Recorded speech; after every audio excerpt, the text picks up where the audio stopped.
Olá, irmãos, boa noite. Por favor, abra a sua Bíblia na primeira carta de Paulo aos Coríntios, capítulo de número 4.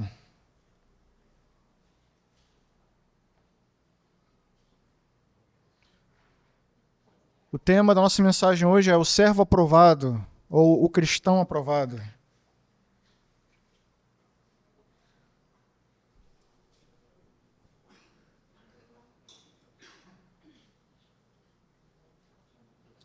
Nós vamos ler do verso 1 ao 6 e depois faremos a leitura do 16 e do 17. Amém? Todos encontraram? Diz assim a palavra do Senhor. Portanto, que todos nos considerem como servos de Cristo e encarregados dos mistérios de Deus. O que se requer destes encarregados é que sejam fiéis. Pouco me importa ser julgado por vocês ou por qualquer tribunal humano. De fato, nem eu julgo a mim mesmo. Embora em nada minha consciência me acuse, nem por isso justifico a mim mesmo. O Senhor é quem me julga. Portanto, não julguem nada antes da hora devida. Esperem até que o Senhor venha. Ele trará luz ao que está oculto nas trevas e manifestará as intenções dos corações. Nessa ocasião, cada um receberá de Deus a sua aprovação. Irmãos, apliquei essas coisas a mim e a Apolo por amor a vocês, para que aprendam de nós o que significa não ultrapassem o que está escrito. Verso 16. Portanto, suplico-lhes que sejam meus imitadores.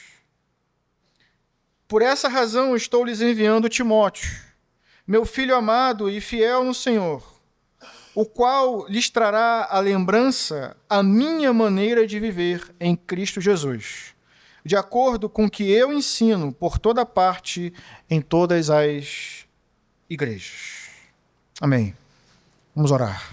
Senhor, estamos diante, ó Deus, mais uma vez da sua palavra. É em fraqueza, Senhor Deus, em temor e tremor, que nos colocamos nessa posição, ó Deus, a fim de ouvir mais uma vez o Senhor falar. Tenha misericórdia de nós, ajuda-nos, ó Deus, a sermos fiéis na pregação da sua palavra e fiéis em ouvir a tua palavra. É o nosso pedido, no nome santo e precioso de Jesus. Amém. Irmãos, no capítulo 4, o apóstolo Paulo continua tratando de um grave problema que surgiu no meio da igreja. Problema do qual nós temos falado ao longo de vários domingos. Divisões, dissensões haviam se instalado no meio da igreja e estavam ameaçando a unidade da igreja de Cristo. Estavam ameaçando também o testemunho dessa igreja na cidade de Corinto. A cidade de Corinto, nós temos dito, era uma cidade orgulhosa. Era um lugar onde as pessoas viviam em busca de status, em busca de influência, em busca de poder, em busca de prestígio, onde o desejo de aceitação, o desejo de serem reconhecidos, era o que moldava a busca das pessoas. Elas estavam sempre em busca de poder, honra e glória. E o problema é que os membros da igreja de Corinto viam essas coisas, estavam acostumados a ver essas coisas acontecendo no meio da sociedade. Estavam tão acostumados com isso que começaram a trazer essas mesmas coisas para dentro do ambiente da igreja. O mundo começou a influenciar o modo da igreja agir, começou a influenciar o modo da igreja pensar, de forma que eles começaram a ser mais parecidos com a cidade do que com a igreja de Cristo. A igreja de Corinto estava abraçando o mundo, estava se afastando da centralidade de Cristo e estava perdendo, irmãos, a sua identidade cristã. Portanto, Paulo, desde o capítulo 1, ele vem tentando chamar a igreja de volta a essa centralidade. E para introduzir a nossa pregação de hoje, eu quero que você pense em algumas perguntas que norteiam o nosso sermão. Como conduzir uma igreja que abraçou a forma de pensar do mundo de volta à centralidade de Cristo?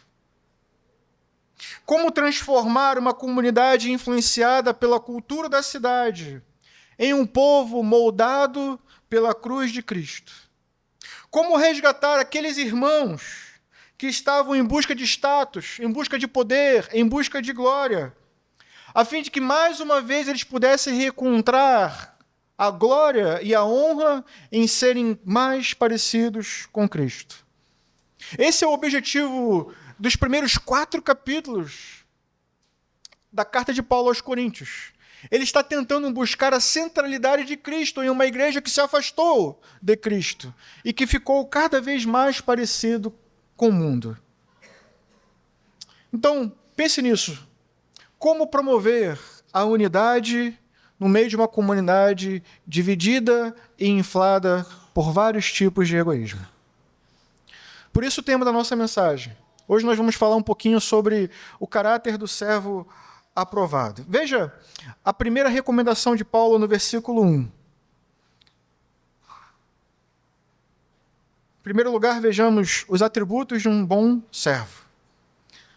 Ele diz: portanto, que todos nos considerem como servos de Cristo e encarregados dos mistérios de Deus.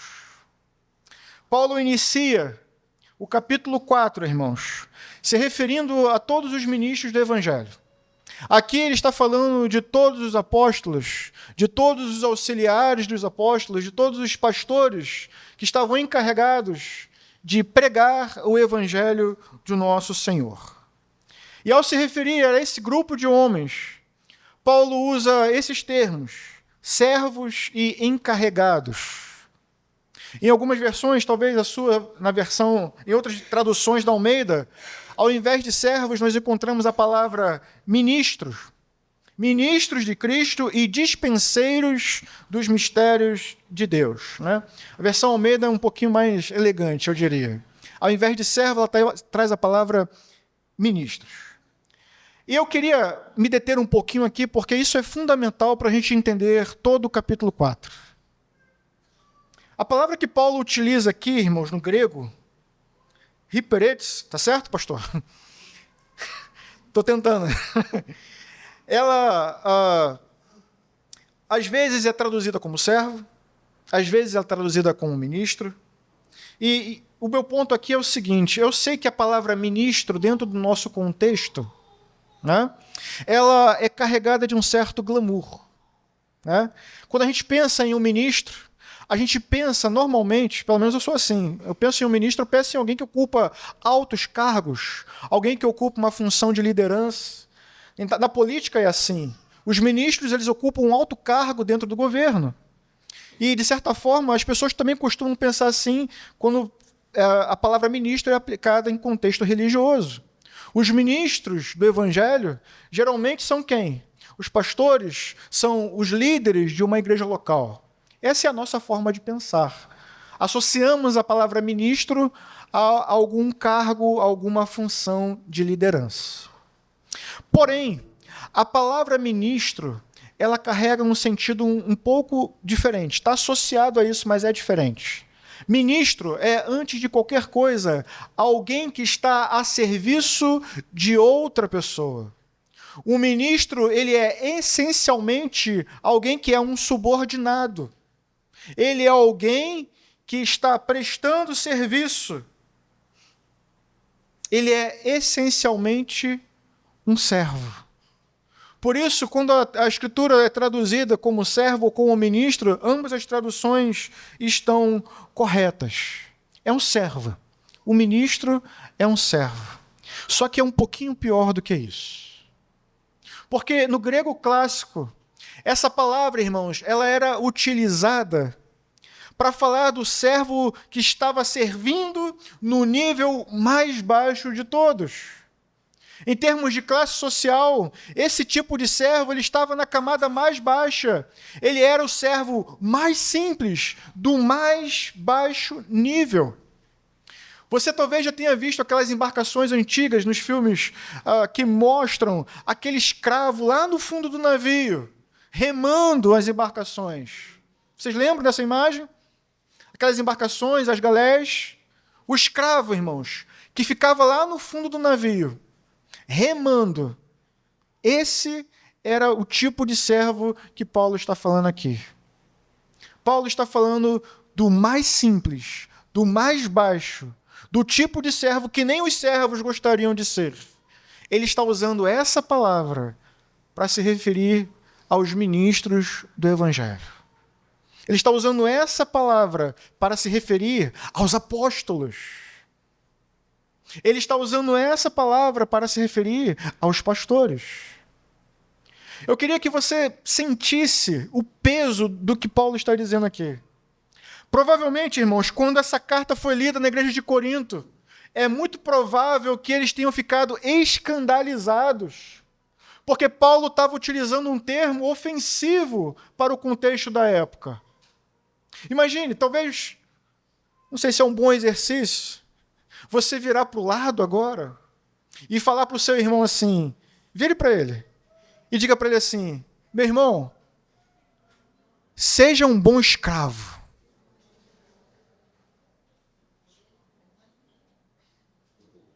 Pesado, né? Ainda mais com o contexto social que essa palavra carrega para a gente hoje. Mas essa palavra tinha um contexto pesado também naquela época. E é essa palavra carregada desse jeito, com essa significância, que Paulo usa para falar deles, os apóstolos. Irmãos, nos considerem como servos, nos considerem como escravos de Cristo, nos considerem como os mais insignificantes dos servos. É justamente isso que Paulo está dizendo. Deve ter sido escandaloso, mas era isso que Paulo estava dizendo. E a pergunta é, o que devemos esperar desses servos? O que devemos esperar de um escravo? Ele responde isso no versículo 2. Devemos esperar que ele sirva com fidelidade. O que se requer desses encarregados é que eles sejam fiéis. Não basta que você seja um escravo. Você tem que ser um escravo fiel.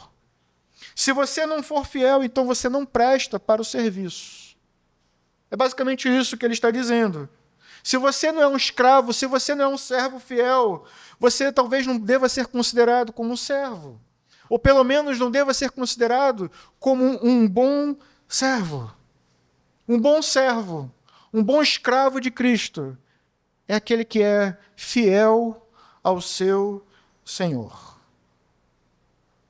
Mas isso não é tudo.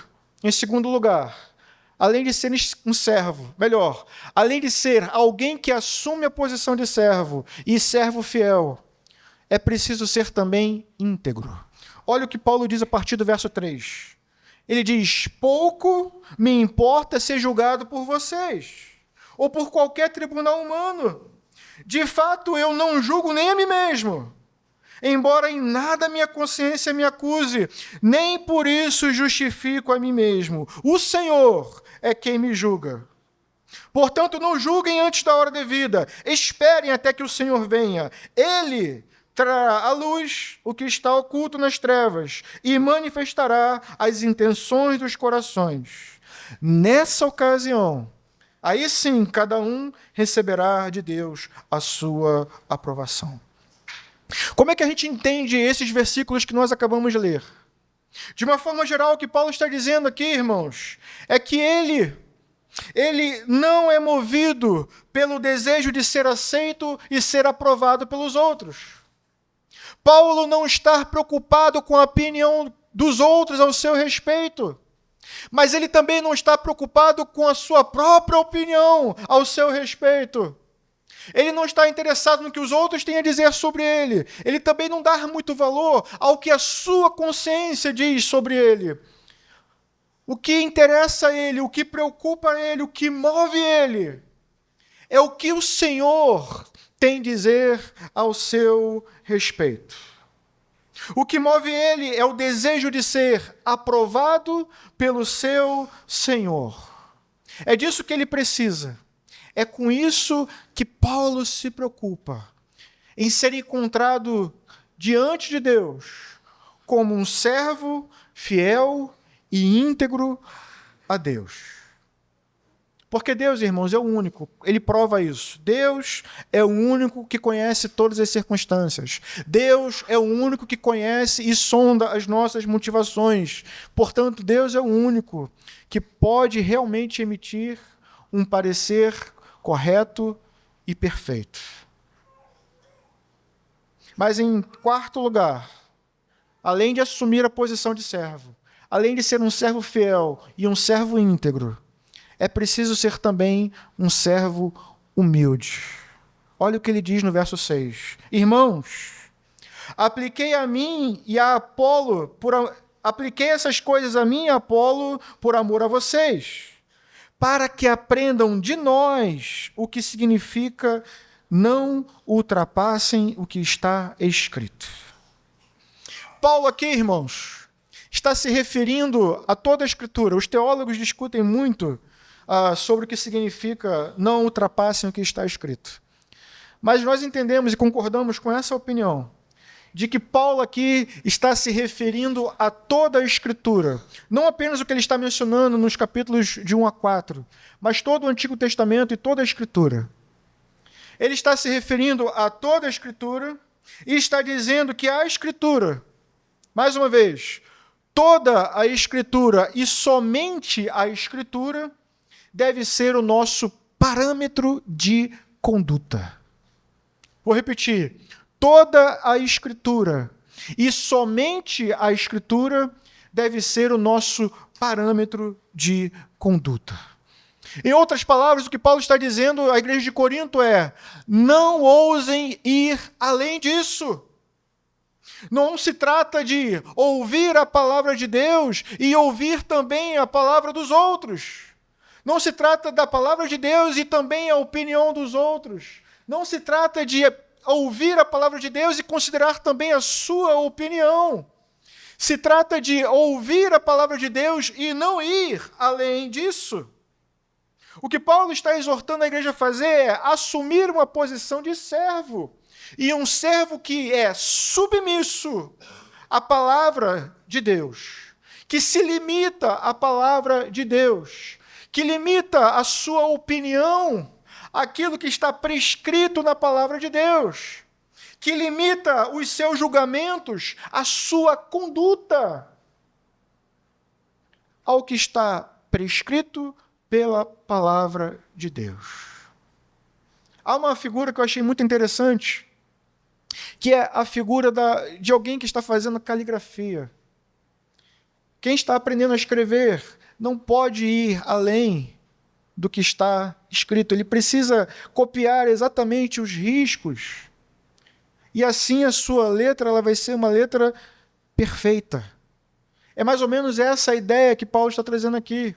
Um bom servo é aquele que limita toda a sua conduta, toda a sua forma de pensar, todo o seu agir, todas as suas opiniões aos parâmetros que são dados pelas Escrituras.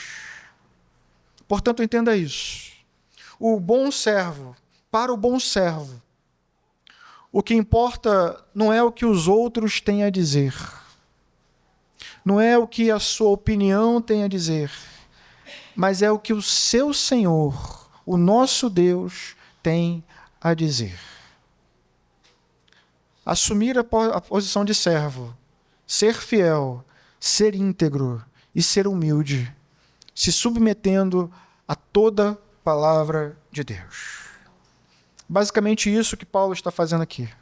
Mas veja, ele está aplicando isso a quem?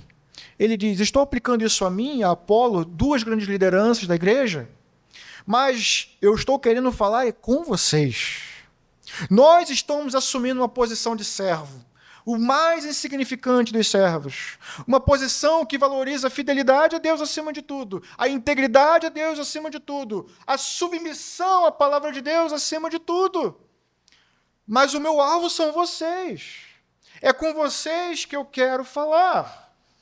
Paulo estava direcionando esse discurso para a igreja de Corinto, que, lembrem, tinha se afastado dessa centralidade de Cristo. Portanto, o que nós veremos em segundo lugar são as expectativas de um bom servo.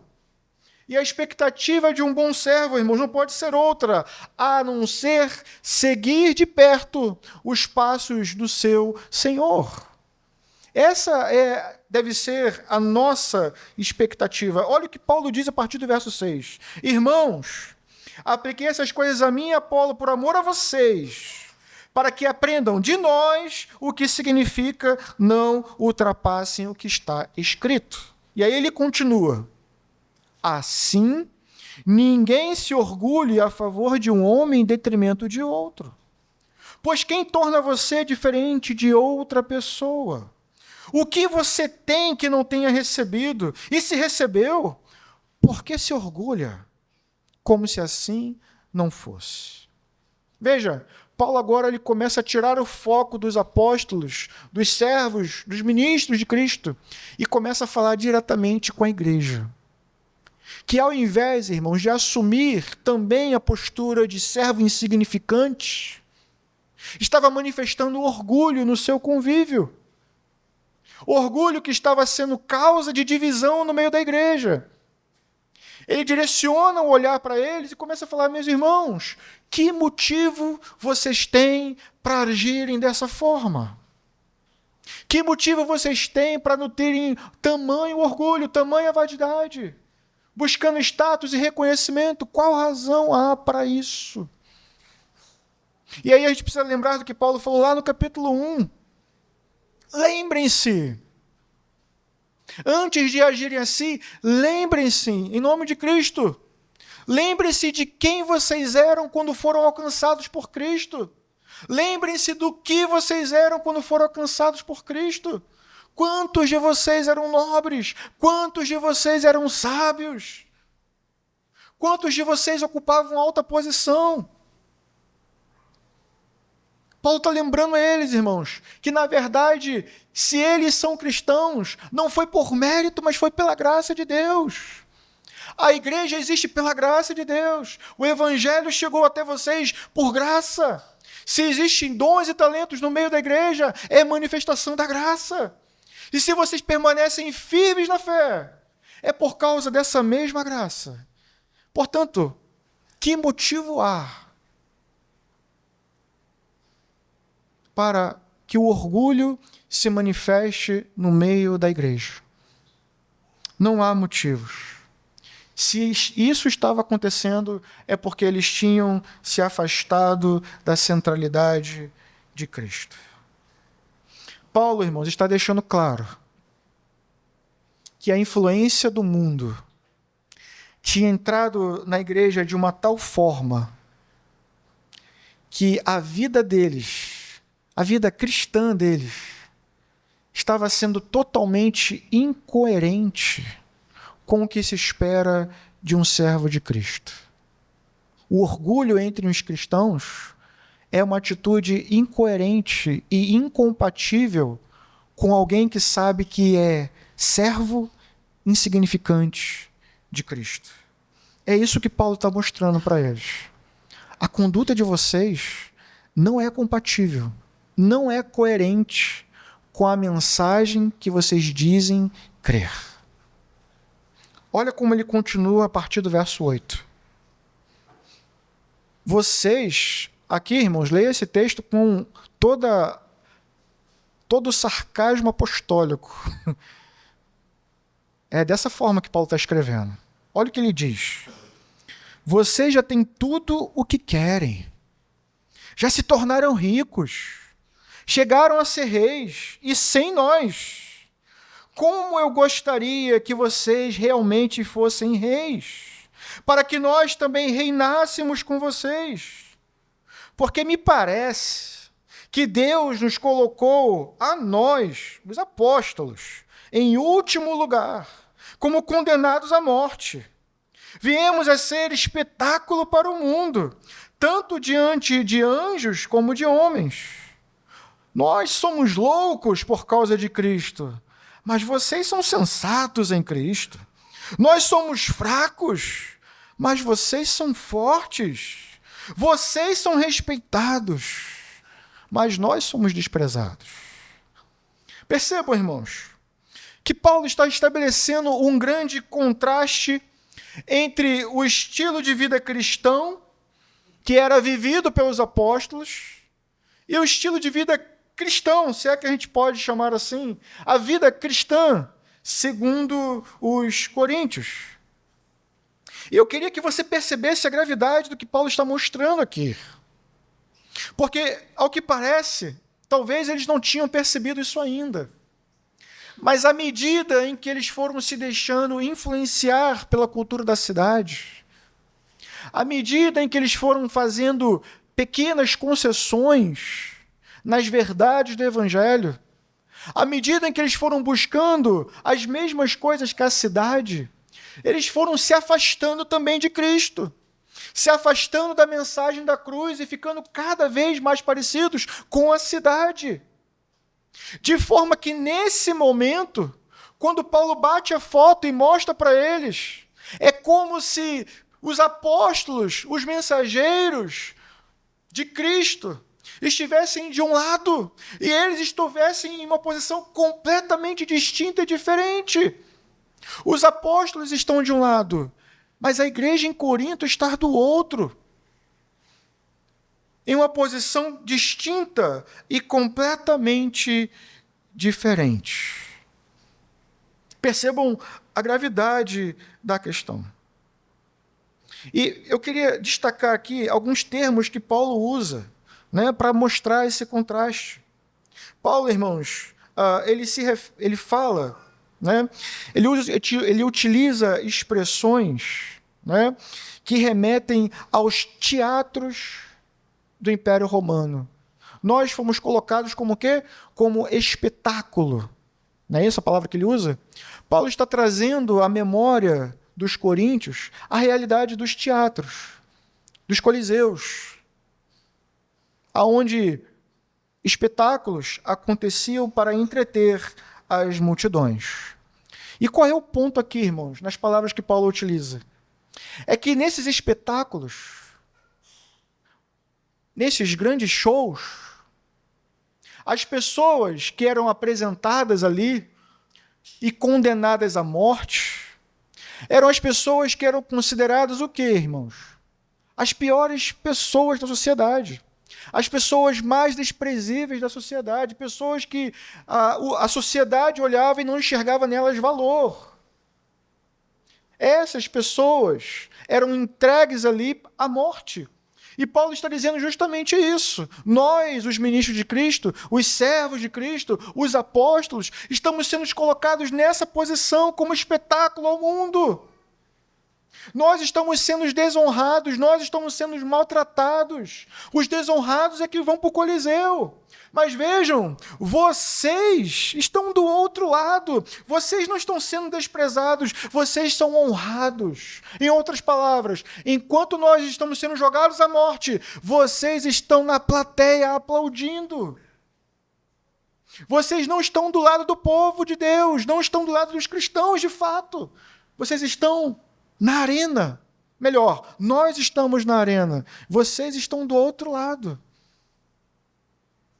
Percebam como as concessões, a flexibilidade, o ouvir, a cultura, colocou Paulo e os apóstolos em uma posição enquanto a igreja de Corinto estava exatamente do lado do mundo. É isso que Paulo está mostrando. E ele continua no verso 14. Melhor, no verso 11. Agora, ele diz, estamos passando fome, sede, necessidade de roupas, estamos sendo tratados brutalmente, não temos residência certa, trabalhamos arduamente com nossas próprias mãos. Quando somos amaldiçoados, abençoamos. Quando perseguidos, suportamos. Quando caluniados, respondemos amavelmente. Até agora nos tornamos a escória da terra. Veja a expressão, irmãos. Escória da terra, o lixo do mundo. Enquanto isso, os coríntios eles são tratados como o quê? Como é que ele diz? Vocês são reis. Percebam? O contraste é grande. o abismo entre eles é grande. Paulo está deixando claro. Eu acho que já ficou claro para todos nós. E aqui que está o ponto. Eles não são diferentes apenas de Paulo.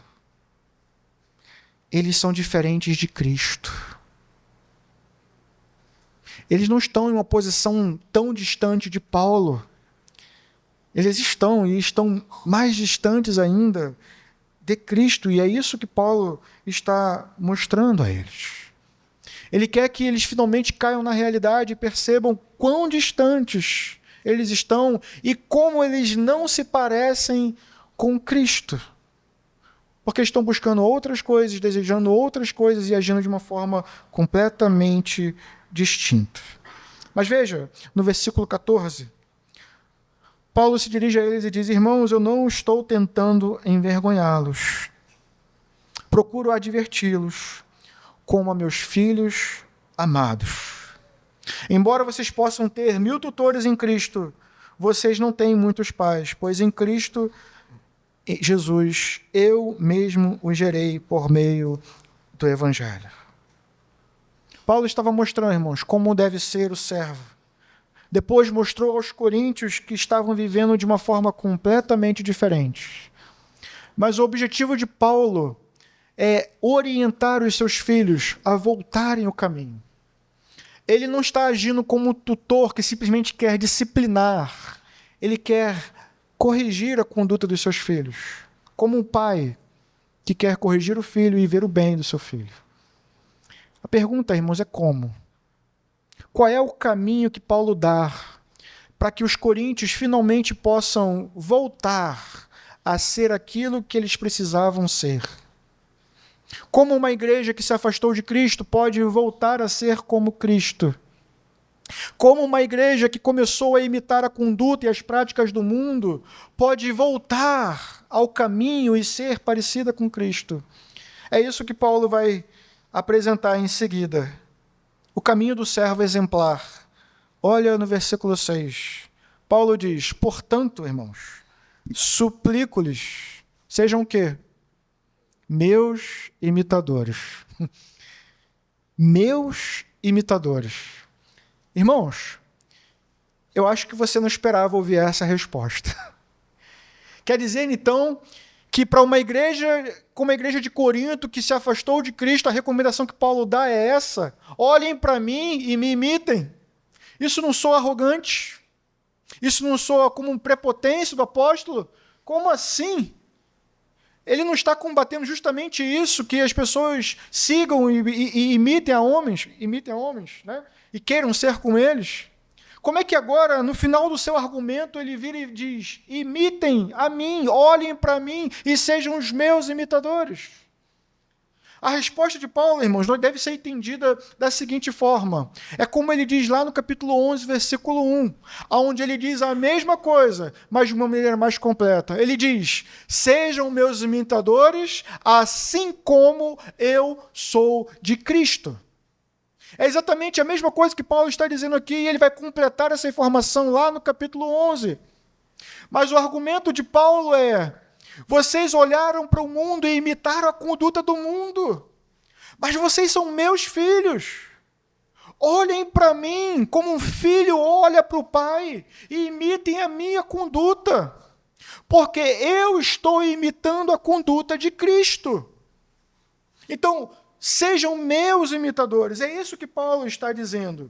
E ele mostrou, irmãos, como a conduta dele é completamente parecida com a de Cristo. Do versículo 9 ao versículo 13. Nós vimos isso.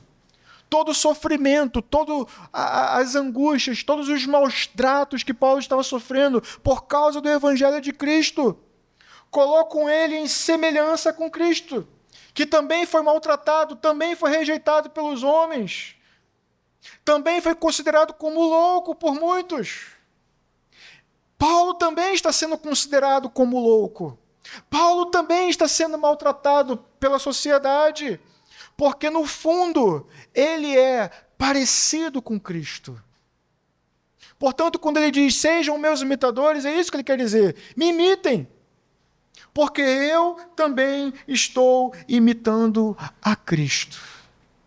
Portanto, o caminho do servo exemplar é, em primeiro lugar, irmãos, ser um imitador. Paulo estava imitando a Cristo, mas em segundo lugar, agora ele se torna exemplo para os outros. O servo exemplar, ele é alguém que imita, mas é também alguém que devemos imitar. E é justamente por isso que Paulo termina o capítulo 4 enviando Timóteo. Timóteo é o quê, irmãos? Timóteo é um discípulo de Paulo. É alguém que estava caminhando com Paulo e aprendeu com Paulo como servir a Cristo. Ele imitava Paulo e Paulo imitava Cristo. Agora Timóteo está sendo enviado, Paulo não pode ir. Mas para que a igreja de Corinto tenha um bom exemplo a seguir, Timóteo está sendo enviado. E a igreja pode aprender com Paulo olhando para quem? Para Timóteo. Porque Timóteo imita Paulo, Paulo imita Cristo. No final das contas, todos estão se tornando o quê, irmãos? Imitadores de Cristo. A igreja talvez naquele momento não tivesse acesso a Paulo, mas elas tinham acesso a um irmão piedoso, que de forma íntegra, fiel e submissa, também estava servindo a Cristo. Na ausência de Paulo, eles poderiam olhar para Timóteo e aprender o que significa servir a Cristo. Eu quero caminhar, então, para o final do nosso sermão, convidando você a pensar em alguns pontos que esse capítulo nos força a pensar. Em primeiro lugar, eu gostaria de falar sobre o apelo, a pressão que nós, como povo de Cristo, sofremos para nos afastarmos da mensagem da cruz de Cristo. A verdade é que eu e você vivemos numa sociedade que, assim como aquela, a todo momento e a todo instante está nos pressionando a sermos como eles, a buscarmos as mesmas coisas que eles estão buscando. Eu acho que não é tão diferente assim do que estava acontecendo na igreja de Corinto. Eu acho que também hoje as pessoas estão buscando status. As pessoas estão buscando aceitação. As pessoas estão buscando aprovação de uma sociedade que vive longe de Cristo. E o problema é que nós estamos sendo pressionados a seguir pelo mesmo caminho. Vejam como funcionam as nossas redes sociais. As pessoas estão em busca de quê? De curtidas, de likes, de seguidores. Isso é o quê, irmãos? É busca por aceitação. A mesma coisa que acontece na rede social, acontece também no mundo real. As pessoas estão em busca de aceitação. O problema é que a nossa mensagem, a mensagem da cruz, para eles é loucura. Para eles não faz sentido. Eles querem um outro tipo de sabedoria, um outro tipo de poder, mas nós pregamos Cristo. E este crucificado. Nós vivemos de acordo com leis e padrões que não são as leis e padrões desse mundo. Jesus deixou isso muito claro lá no Sermão da Planície, Lucas capítulo 6. Os valores do reino dos céus não correspondem aos valores desse mundo. São completamente invertidos. Enquanto o mundo prega riqueza, Jesus diz que é bem-aventurados os pobres. Enquanto o mundo prega felicidade, Jesus diz bem-aventurados os que choram. São valores invertidos. Ele diz, ai de vocês. Jesus diz, ai de vocês, quando falarem bem de vocês. Bem-aventurados os perseguidos. Irmãos, isso é completamente diferente. É uma lógica invertida que não faz sentido para o mundo, mas deve fazer total sentido para você. Porque você, como cristão, é um cidadão de outro reino, vivendo conforme as leis de outro reino. Lembre-se disso.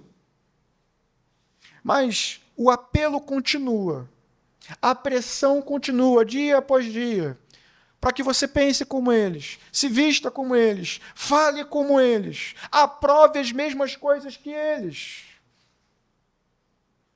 E talvez você não perceba isso, mas à medida que você vai fazendo pequenas concessões, você vai se distanciando daqueles que estão buscando ser mais parecidos com Cristo.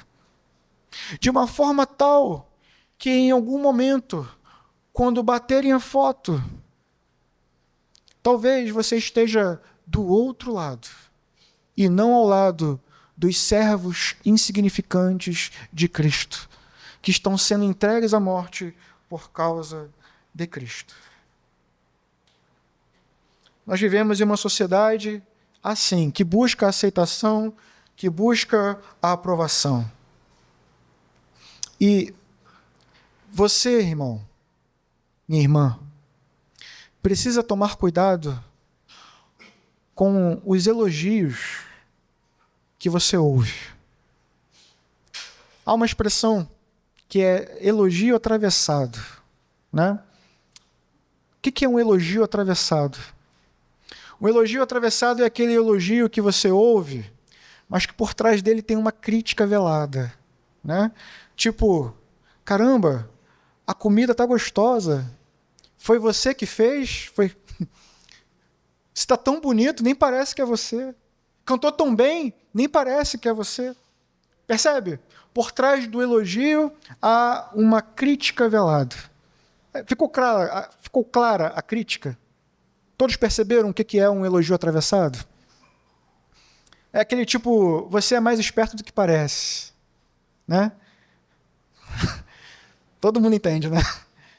O problema, irmãos, é que às vezes nós estamos tão alinhados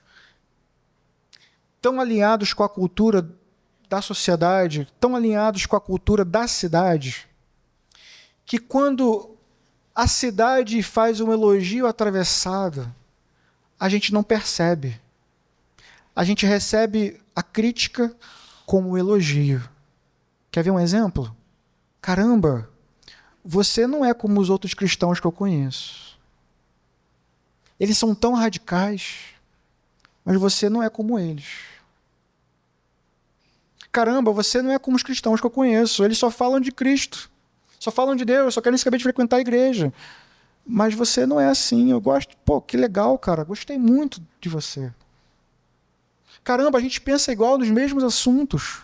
Nós temos as mesmas opiniões. Você não é radical como eles são. Pô, esse é o tipo de cristão que eu aprovo. Percebem? Quando a gente ouve esse tipo de elogio, é o momento da gente parar e pensar.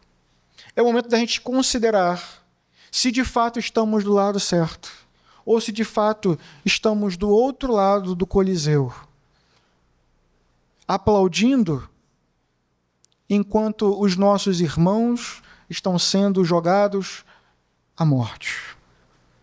A gente precisa considerar. Lembre-se, se esforçar para obter o reconhecimento e ter a aprovação do mundo é loucura, é insensatez. Paulo disse isso no capítulo 3. Não se enganem. Se algum de vocês pensa que é sábio segundo os padrões dessa era, deve tornar-se louco para que se torne sábio. A sabedoria desse mundo é loucura aos olhos de Deus. Portanto, irmãos, a recomendação apostólica permanece. O reconhecimento que importa não é o reconhecimento que vem de fora, não é a opinião dos outros, não é também a opinião que você tem a respeito de você mesmo, mas é o que o seu Senhor tem a dizer sobre você. Um bom servo de Cristo. Como um bom servo de Cristo, o seu desejo deve ser aceito e aprovado por Deus. Agora, como você faz isso? Queria deixar 2 recomendações apenas.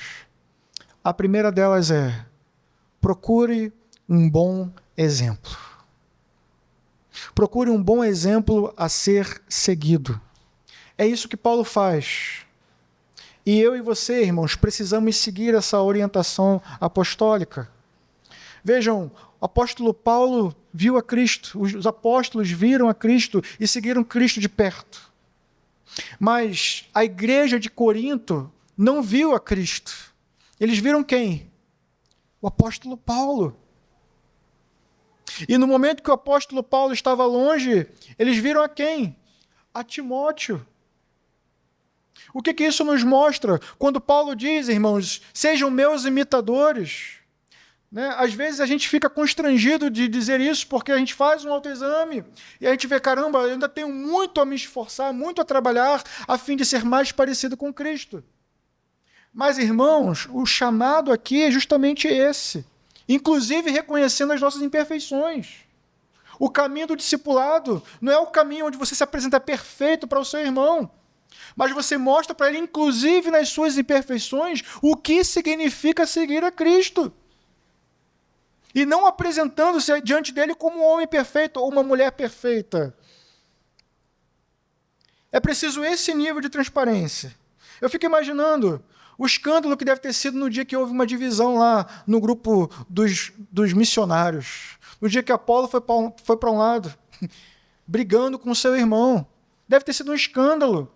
Mas são homens falhos como nós, sujeitos às mesmas paixões que nós. Mas ainda assim, irmãos, Cristo está sendo formado em nós.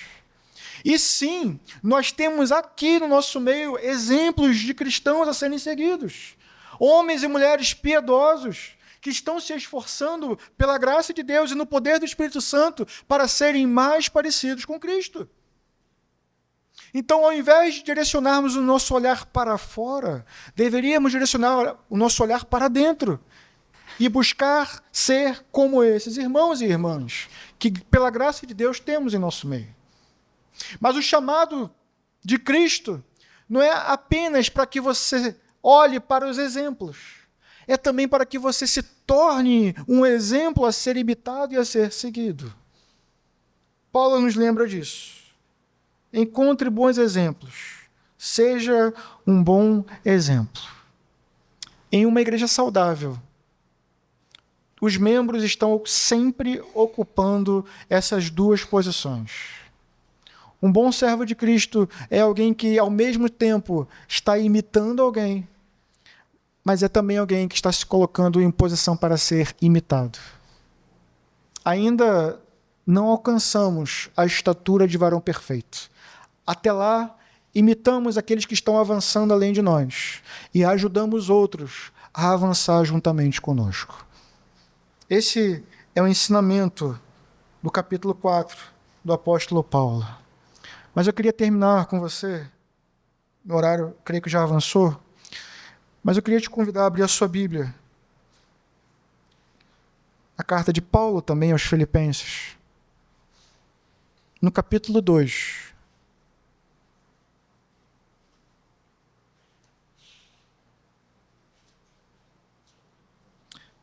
Talvez você não tenha visto a Cristo, mas por meio da palavra de Cristo nós podemos saber como Ele era e imitar quem Ele é.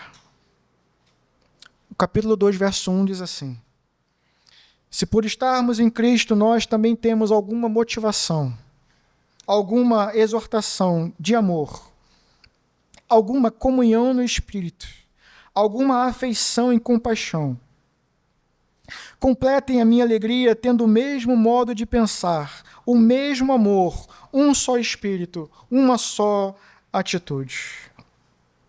Nada façam por ambição egoísta ou por vaidade, mas humildemente considerem os outros superiores a si mesmos. Cada um cuide não somente dos seus interesses, mas também dos interesses dos outros. Seja a atitude de vocês a mesma de Cristo. Embora sendo Deus, não considerou ser igual a Deus. Era algo que devia se apegar, mas esvaziou-se a si mesmo, vindo a ser servo, tornando-se semelhante aos homens, sendo encontrado em forma humana, humilhou-se a si mesmo e foi obediente até a morte e morte de cruz. Esse é o exemplo, irmãos. Esse é o exemplo de um servo aprovado. O nosso Senhor Jesus, sendo Ele plenamente Deus, habitando nele a plenitude de Deus, assumiu a forma de servo e morreu na cruz em favor de homens como nós. Se o exemplo de Cristo não é capaz de nos colocar em uma posição de humildade diante de homens e mulheres, pecadores como nós, eu não sei o que mais é. Por isso, a minha oração é para que você seja tocado pelo Espírito Santo de Deus. E que o seu desejo, acima de tudo, seja ser encontrado em semelhança a Ele. Ser como Ele. Ele foi aprovado por Deus. Deus o exaltou. Sendo como Ele, eu e você também seremos aprovados por nosso Deus, nosso Pai. Quero orar com você.